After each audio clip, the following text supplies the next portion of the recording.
طاقتور عامل جن نے مامون الرشید کا گھر تباہ کرنا چاہا۔ خلیفہ کے دربار میں ایک درویش شیخ سعید بن ثابت الموزوری رہتے تھے، جو کہ خود بہت بڑے عامل تھے۔ ان سے تذکرہ ہوا تو انہوں نے 3 دن کی مہلت مانگی۔ 3 دن کے بعد انہوں نے انکشاف کیا کہ اس لونڈی کے حسن و جمال کی وجہ سے ایک طاقتور عامل جن اس لونڈی کے پیچھے پڑ گیا ہے، جو اسے ہر صورت پانا چاہتا ہے۔ اس نے کالے جادو کے ذریعے لونڈی کو آہستہ آہستہ خلیفہ سے دور اور خلیفہ کو لونڈی سے دور کرنا شروع کر دیا ہے۔ عن قریب ان دونوں میں نفرت ہو جائے گی اور لونڈی کو خلیفہ اپنے حرم سے نکال دے گا۔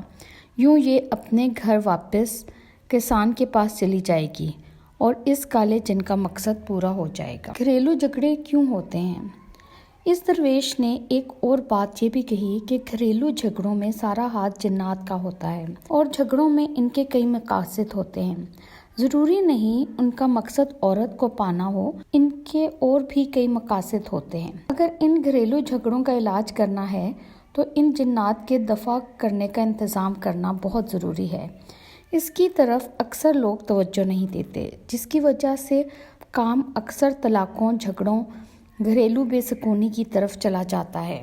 خلیفہ پریشان، لونڈی کا برا حال۔ بالکل یہی حال خلیفہ کا ہوا۔ اب جب خلیفہ کو یہ پتہ چلا تو وہ پریشان ہو گیا۔ لونڈی نے تو رو رو کر اپنا برا حال کر لیا۔ خلیفہ نے درویش کو حکم دیا کہ اب اس کیس کو حل کرو اور اس کالے جن کا جادو ختم کرو۔ درویش نے کہا، اس کالے جادو میں یہ جن اکیلا نہیں بلکہ اس کے ساتھ معاونت میں جنات کی ایک بڑی جماعت ہے۔ اس کے مستقل حل کے لیے مجھے بھی جنات کی مدد لینی پڑے گی۔ جب تک جنات کی مدد نہ ہوگی ہرگز مسئلہ حل نہ ہو سکے گا۔ اب بادشاہ اور پریشان ہوا اور اس کا کیا حل کیا جائے۔ آخر کار یہ کیس صحابی بابا نے حل کیا۔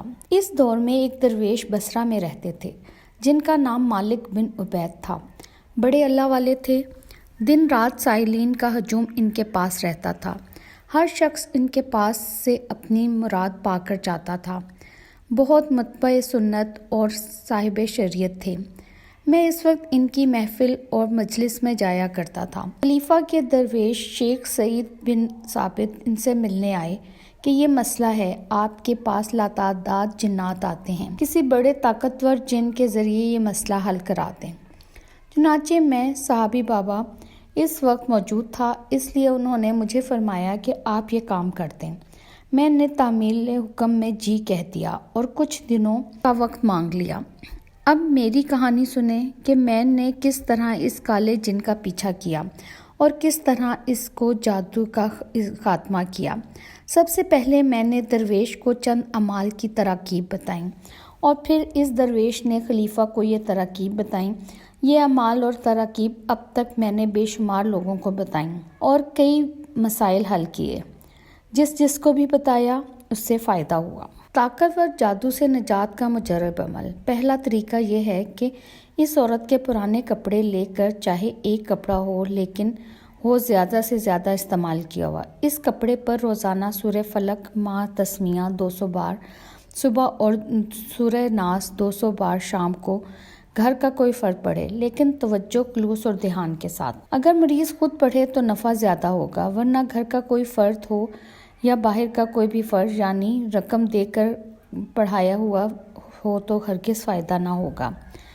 یہ عمل 90 دن کیا جائے۔ 90 دن کے بعد اس کپڑے کو جلا کر اس کی راکھ صاف پانی میں بہا دی جائے۔ دوسرا، سارے گھر والے یا گھر کے چند افراد یا خود مجبور افراد دن رات یا حکیم ہو یا عزیز ہو یا لطیف ہو یا ودود ہو، بکثرت یعنی روزانہ وضو، بے وضو، پاک ناپاک، ہزاروں کی تعداد میں پڑھیں۔ ہزاروں کی تعداد سے کم نہ ہو۔ یہ عمل 90 دن کریں۔ تیسرا، صدقہ جتنا زیادہ تعداد میں اور قیمتی ہوگا اتنا زیادہ فائدہ ہوگا، ورنہ جتنا ہو سکے گائے، بکری، بکرا اور نقدی رقم کی صورت میں ایسے غریب جو نمازی اور ذکر کرنے والے ہوں روزانہ 90 دن تک تلاش کر کے دیا جائے۔ بس یہ عمل میں نے انہیں کرائے، کیونکہ جو شخص یہ تینوں عمل کرتا ہے، ہاں اگر تینوں میں سے ایک عمل بھی کم ہوا یا کمزور ہوا تو سورہ فلق اور سورہ ناس کے موکلات ہرگز مدد نہیں کریں گے، اور جناتی سفلی چیزیں، کالا جادو یا جنات ہرگز نہیں ٹوٹ سکیں گے، کیونکہ ذکر اور صدقہ دراصل ان موکلات کی خوراک اور مدد ہے۔ جب تک آپ سورہ فلق اور سورہ ناس کے موکلات کو ان کی خوراک نہیں دیں گے، اس وقت تک وہ ان کے کالے، ازلی اور گندے جنات سے نہیں لڑ سکیں گے اور انہیں ختم نہیں کر سکیں گے۔ اور پھر سب پہلے سا ہو گیا۔ خلیفہ کی لونڈی نے یہ سارے عمل خود کیے اور صدقات کی خلیفہ نے حد کر دی۔ پھر خود خلیفہ نے بھی یہ ذکر کثرت سے کیا۔ اس کی وجہ سے محبت بڑھنے لگی اور دل کی جدائیوں میں مرہم بھرنے لگے۔ شکستہ دل اور دور ہوئے جسم دوبارہ قریب آنے لگے۔ 90 دن کے بعد بھی انہوں نے یہ ذکر نہ چھوڑا۔ دن بدن ذکر میں اضافہ ہوتا چلا گیا۔ انہوں نے کپڑا جلا کر راکھ پانی میں بہا دی۔ ادھر وہ جنات جنہوں نے اس کالے جن کی مدد سے ان کو بہت نقصان پہنچایا، ان کے گھر جل گئے، ان کے بچے مر گئے، بہت حادثات رونما ہوئے۔ صورتوں کے طاقتور ترین موکلات نے ان کا اتنا حشر کیا کہ انہیں عبرت کا نشان بنا دیا۔ صحابی بابا کہنے لگے، اس دور میں مجھے درویش کے ذریعے خلیفہ مامون الرشید نے اشرفیوں کا بھرا ہوا ایک مشکیزہ دیا تھا۔ کہنے لگے، کچھ اشرفیاں اب بھی میرے پاس ہیں۔ یہ اشرفیاں تحریر کرنے والا بندہ لاہوتی پراسراری نے بھی دیکھی ہیں۔ اس طاقتور عمل کے دیگر کرشمات کی اجازت عام۔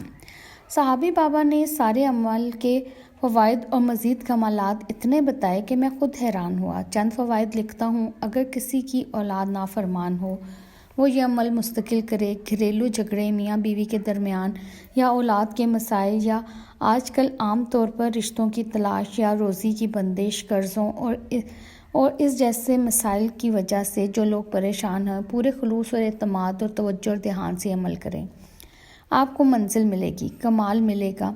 میں نے صحابی بابا سے عرض کیا کہ آپ مہربانی کریں تو مجھے اس عمل کی اجازت دے دیں تاکہ یہ عمل میں جس کو بتاؤں 100% نفع ہو۔